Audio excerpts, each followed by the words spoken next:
একজন সাধারণ বাদাম বিক্রেতা যিনি একদিন হঠাৎ করেই হয়ে গেলেন সোশ্যাল মিডিয়ার সুপারস্টার। কিন্তু আজ তিনি কোথায়, কেমন আছেন এখন? এই গল্পটা একজন স্বপ্নবাজ মানুষের, ভুবন বাদ্যকর। পশ্চিমবঙ্গের বীরভূম জেলার এক সাধারণ মানুষ, যিনি রাস্তায় ঘুরে ঘুরে বাদাম বিক্রি করতেন। কিন্তু তার বিক্রির স্টাইল ছিল একদম আলাদা, গান গেয়ে বাদাম বিক্রি। একদিন কারুর মোবাইল ক্যামেরায় ধরা পড়ে সেই মুহূর্ত, আর তারপর রাত আর রাতই ভাইরাল।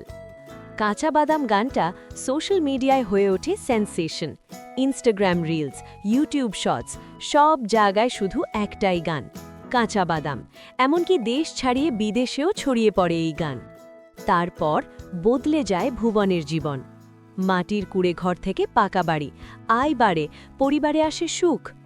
আজ তার বাড়িতে গ্যাস আছে, প্রতিদিন ভালো খাবার জোটে, তার সন্তানেরাও এখন অনেক খুশি। কিন্তু এই গল্পে আছে এক বড় মোড়। ভুবন জানান, তিনি তার ভাইরাল গানের জন্য কোনো রয়্যালিটি পাননি। কিছু মানুষ তাকে বড় স্বপ্ন দেখিয়ে একটি চুক্তিতে সই করিয়ে নেয়, আর সেই চুক্তির মাধ্যমেই তিনি হারিয়ে ফেলেন নিজের গান কাঁচা বাদামের অধিকার। আজ ভুবন আর বাদাম বিক্রি করেন না, তিনি এখন বাঁশের ঝুড়ি আর হাত পাখা তৈরি করে বিক্রি করেন। লোকচক্ষুর আড়ালে চলে গেলেও তার গল্প এখনও অনুপ্রেরণা দেয়।